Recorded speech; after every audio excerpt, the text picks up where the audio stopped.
Welcome back, everybody, to Left Reckoning. Dave here, as always. I'm really thrilled to be joined today by Aminah Sheikh, who is a union organizer and the author of this really excellent piece that was put out by the Rosa Luxemburg Institute. And y'all might know we've been reading a lot of Rosa on the show lately, called "The Right Wing is Organizing in Canada. Can the Left Learn to Stop Them?" Thank you so much for spending some time with us today on Left Reckoning. Thanks for having me. I'm excited.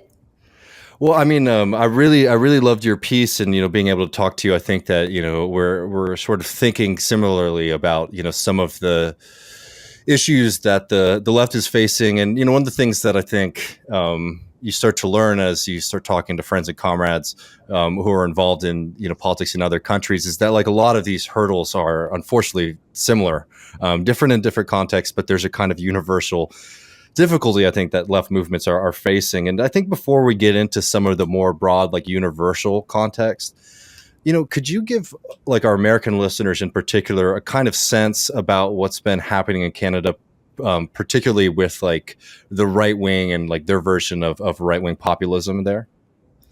Yeah, well, I really appreciate you having me. And I think that it's important to talk about the right wing organizing, as I call it, and movements that are growing in Canada. And I would say that these movements started pre-pandemic, but I think with the pandemic, we were able to see it more, or I was able to see it more.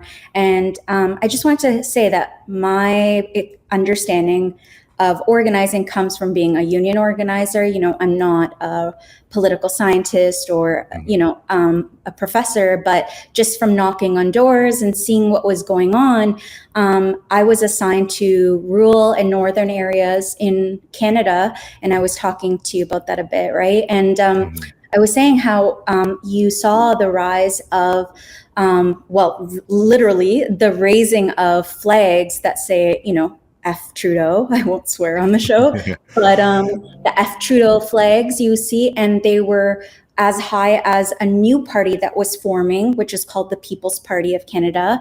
I don't know if your viewers know about it. I'm sure they do because they're nerdy, I'm sure. So the People's Party of Canada is this libertarian, ultra right-wing party that was formed and was running candidates, in periphery, what I call periphery areas, so outside of the city. And people in these parties and linked with different movements, right-wing movements, were also obviously anti-vaccine mandate. And really, I just saw it increasing with my own organizing work, and I thought it was important that we talk about it. Mm-hmm. No, I mean, I think that sometimes people fall into a trap of sort of seeing things and some of the maybe the demands or way that these frustrations that people are feeling are being directed, and sort of discounting the fact that, like, there's a lot of pain and frustration that folks are feeling. I mean, could you talk about some of, like, the leaders and movements in Canada in this kind of right formation? Yeah, one of them's name is Pierre Poilievre, and I've even noticed, I'm in the US right now. I'm actually in Rosa Luxemburg's office in New York. We love the photo behind you. Yes, I tried to get her in, and her book's back there. But I really think what I've noticed is even people here are watching the videos of the new Conservative Party leader named Pierre Poilievre. And I think that's really important because he's very confusing, and he's meant to be confusing. He attacks Trudeau, he attacks the elite, right? And he's a populist leader, and he's really resonating with working people and average people. And I don't think people think of him as right, left. I think we really need to understand that people aren't necessarily so sectarian and tied to ideologically to a party. I think what they are feeling is anger about the current crisis, the capitalist crisis. And we know when, like, capitalism is starting to fail, is failing, it's now fascism is developing, I think. And I know I didn't say that, somebody said that, but like, I think fascism is developing, and I think we're seeing it in Canada. And I think Pierre Poilievre stands out, his TikToks stand out because he has championed himself as for the average guy, that folks, and he's from Alberta, and he sort of talks about, growing up with parents who were teachers. So they kind of always make these links to average people, but at the same time, if you look at their history, he was applauding Stockwell Day and the Conservative Party leaders who fired thousands of teachers in the 1990s. This is a person who also is vehemently anti-immigrant. We see him right now asking Trudeau, attacking Trudeau and saying that we need to close the borders. So it's also that sort of Canadian nationalism. I'm sure you see that in the US, that is sort of tied to the fascism. And then you also are seeing them being supporters of provincial sovereignty, which I wasn't always nuanced on this, but now you're starting to see like Alberta saying they want their own country, and that we need to get rid of the federal government, and that government is too large, and that really we need to get rid of social safety networks and all of that, and that we need to have freedom. I guess that's freedom, right? It's funny to hear that about Alberta. I mean, this is the tangent, but I remember there was a bunch of neo-Confederates here in the States who put together this really, neo-Confederates are insane generally, but like this really wild map of like the new Confederate States of America, parts of the country that like want freedom, and it was the South, and then it went all the way up to like Idaho, but they included Alberta as part of that, which I don't know, interesting to hear that something similar about that now. But I mean, it's I don't mean to make light of it. It's something that's very, very worrying. And yeah, Texas and Alberta, I think, have a relationship. Right? I know a lot of people from Alberta. Yeah, no, it's oil, right? Oil, I don't know. No, for sure. But like, I mean, I want to talk more broadly about, what opening they're taking advantage of. But, as like an organizer, somebody sort of watching this, I mean, could you talk about how the right in Canada has sort of been utilizing like social media, digital media, new forms of communication to sort of push this message that they're sending folks? Yeah, I mean, I don't think it's super innovative, but it looks innovative because I think unions, and that's where my expertise is the union world isn't using digital tools correctly. And that is what I write about in this piece. And I've written about it before too. And this is coming from me, who I believe in one-on-one relational organizing. I was trained in a method that comes out of SEIU, one of the largest private sector unions in America, and is in Canada too. And they are renowned for their grassroots organizing and door knocking, traditional relational organizing. So I was reluctant of digital tools for a very long time, but the pandemic made me shift my organizing method and find tools that were complementary. And so I really do want to say that's what I believe in, that we have to find the tools that are complementary to the ground game. But what I argue all the time with the unions is, and with the left, that includes the party, is that I don't think that they're using the tools in the right way. For example, I think that we should be complementing our direct actions. So we should be having ID'd leaders in the community that are organic leaders, and that's another thing I mentioned, that are organic. And we should be building up their online platforms. And so we need to develop this. And I think that we haven't, where I think the right, I've been watching, they have these like charismatic, savvy, I mean, to me, it's like, I'm trying not to be rude, it's like crazy town, but it's like, it's captivating. And that's the point, right? And so when the Freedom Convoy kicked off, when the quarantine and the vaccine mandates were at its peak, we saw the Freedom Convoy, which what people call the truckers convoy. They weren't truckers, but when they kicked off, they were live streaming. They have a lot of energy. There's a lot of charismatic leadership. And I don't want to name people because it's not about them, but I think that the left has not done that. And if they do find people, it's like very contrived. And I know that's in the US too. They're hand selecting these people who have no history of doing anything. And it's very careful and it looks careful. And I think where you see a sharp contrast too in the pandemic is the right looks like they're fighting. Like I always say this, like their leaders look like they're in a boxing ring boxing, okay? Where our leaders look like they're like crying for some reason, and they're like sad, and they're like, reluctant to engage. It's a fight. The fight started a while ago, and we're still like crying, and it's ridiculous. And I think I think in Canada, people don't even look at the NDP. Like it's not even a party that anyone cares about anymore, and until they do the more aggressive tactics digitally and then build with on the ground campaigns, that will help us get further. Well, I mean, I definitely want to talk more about the organic leaders in a second, but I'm just curious if you could, enlighten me on this, because in the U.S., what we were getting a lot about the trucker convoy protests was something that I think we see a lot here in the States as well, where basically, there were a lot of arguments that like, oh, well, these people are all people who make like maybe $100,000, $150,000 a year.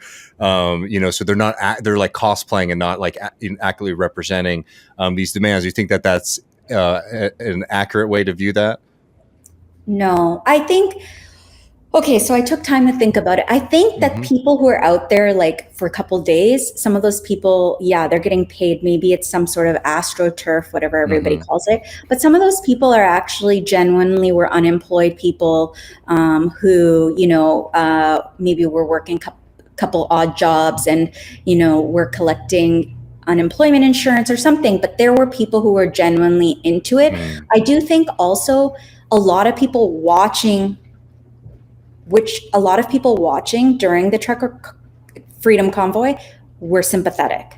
Okay, including people in my family. I'm sure other people's families. This is everybody's neighbors, everybody's cousins. Like everybody was talking about people who were anti-vaccine mandate. And I was really teaching in my organizing curriculum that you can't just constantly insult people and say that these people are dumb. I don't agree with this, I think, and they're not politically correct.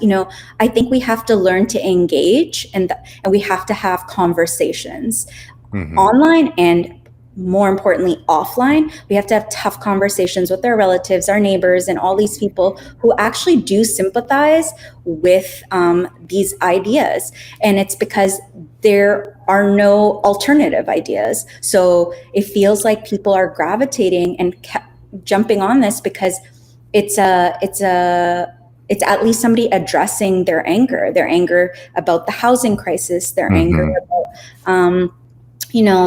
inflation, interest rates. And, Pierre Poilievre is an example of somebody who attacks the Bank of Canada, who's attacking the elites. And I think the left needs to respond, and they have not been responding. And so we can't just insult people because those people are our neighbors, our relatives, our friends, like I was saying. Yeah, and I think in general, too, that in my opinion, I think that, we needed to have pretty serious COVID measures. But the fact of the matter is that both in the U.S. and from my understanding in Canada, it was fairly neoliberal, where a lot of people were sort of be thrown to the wolves. And of course, the right is going to come in there and say well, basically what we need to do is to not treat this like a pandemic. We just need to act like nothing's wrong, which is, extremely dangerous.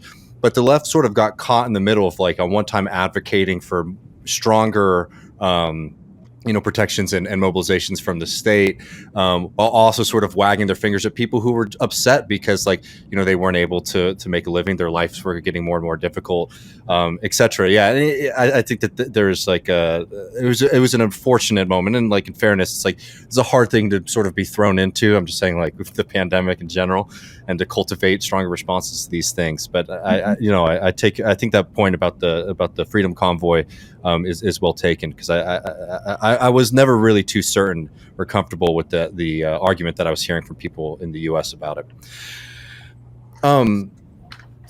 But I wanted to talk a little bit more about organic leaders, because I think that that's like a really important point.